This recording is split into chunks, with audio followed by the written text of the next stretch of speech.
Dari malam terakhir, rekaman yang berhenti tanpa jawaban. Malam itu sunyi bukan hanya terasa, tapi seperti hidup. Mengawasi seorang wanita berlari seperti biasa, memegang ponsel, merekam dirinya sendiri.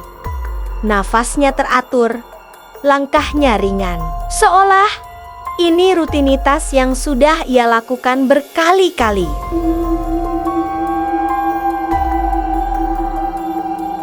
Namun ada yang berbeda. Tatapan matanya sesekali menoleh ke belakang, bukan karena lelah, tapi karena merasakan sesuatu. Secara profesional, kita bisa menjelaskan. Banyak orang memilih olahraga malam hari karena lebih sepi, udara lebih dingin, dan minim gangguan. Itu alasan logis. Namun, berlari sendirian di jalan gelap juga meningkatkan risiko, baik dari manusia maupun hal yang tidak terlihat. Dan di titik ini, perasaan diikuti bukan sekadar sugesti. Tubuh manusia punya insting bertahan hidup, dan insting itu jarang salah.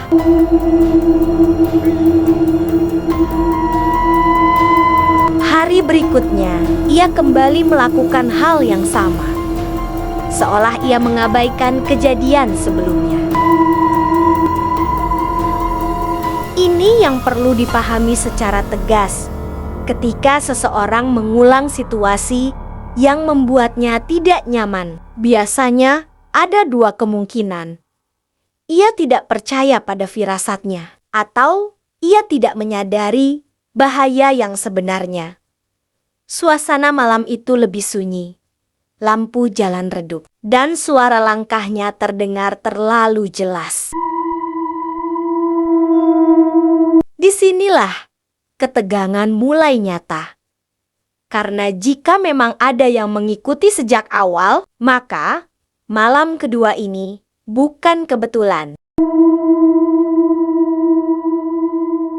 Dan akhirnya semuanya terjawab dalam satu momen yang tidak pernah selesai.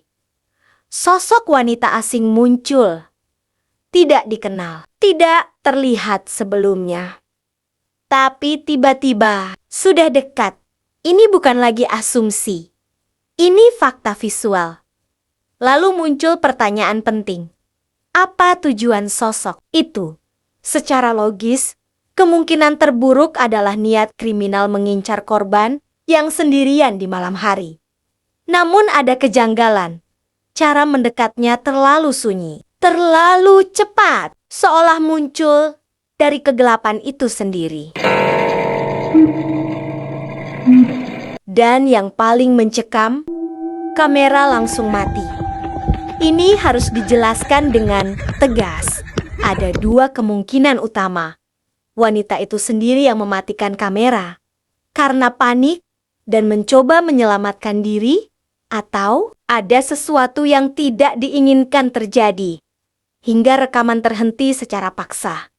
Namun, jika melihat situasinya, lebih besar kemungkinan kedua, karena tidak ada kelanjutan. Tidak ada rekaman setelah itu. Seolah cerita berhenti di titik di mana sesuatu benar-benar terjadi.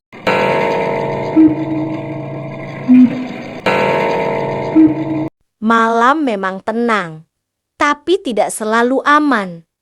Dan terkadang yang kita anggap hanya perasaan diikuti adalah peringatan terakhir sebelum semuanya berubah.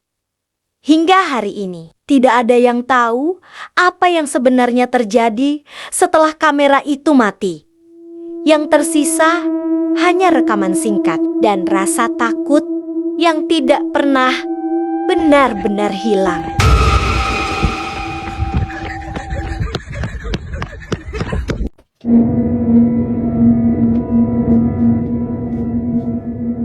Setelah kisah wanita yang berlari sendirian di tengah malam, kita akan masuk ke sebuah kejadian lain yang tidak kalah mengganggu logika dan mungkin lebih sulit dijelaskan.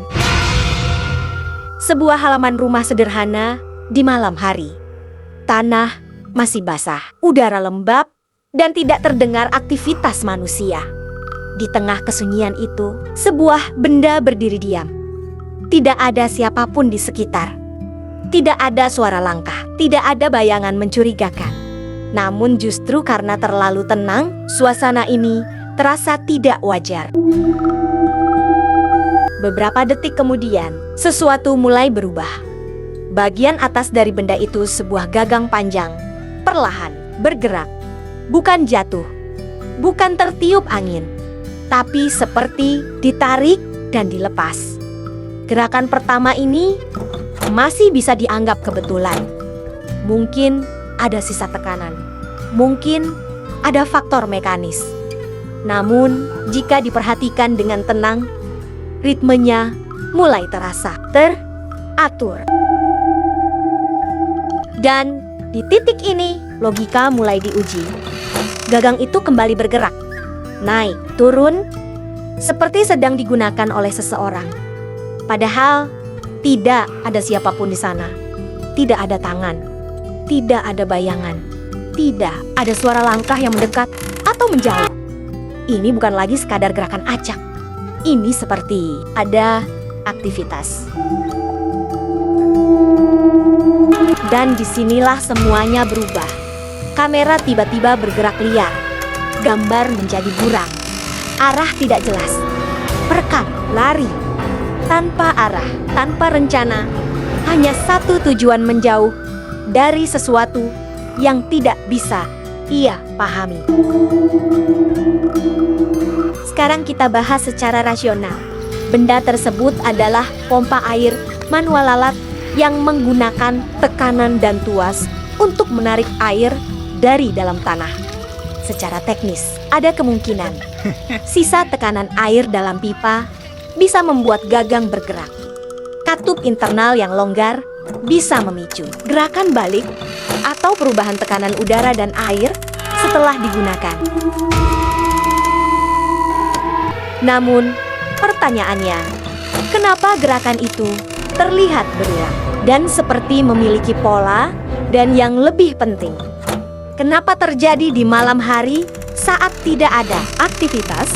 Jika ini hal yang wajar, seharusnya bisa terjadi kapan saja, siang atau malam. Tapi kenyataannya justru terjadi di saat suasana paling sunyi, di saat manusia tidak lagi menjadi saksi utama. Di banyak cerita, benda yang seharusnya diam tiba-tiba bergerak, bukan karena rusak, bukan karena tekanan, tapi karena sesuatu sedang menggunakannya. Dan jika itu benar, maka yang terlihat di video ini bukan sekadar alat, melainkan media. Kesimpulan, apakah ini hanya fenomena mekanis atau ada sesuatu yang tidak terlihat sedang berinteraksi? Jawabannya tidak akan pernah benar-benar pasti. Dan disinilah penilaian ada di tangan kamu. Gunakan logika, gunakan insting, dan tanyakan pada diri sendiri, jika kamu berada di sana, apakah kamu akan tetap diam atau ikut berlari? Dunia ini tidak selalu bisa dijelaskan sepenuhnya. Namun, satu hal yang pasti, rasa takut sering muncul bukan karena apa yang kita lihat, tapi karena apa yang tidak bisa kita pahami. Tetap berpikir jernih, tetap waspada, karena terkadang yang paling sunyi justru yang paling berbahaya.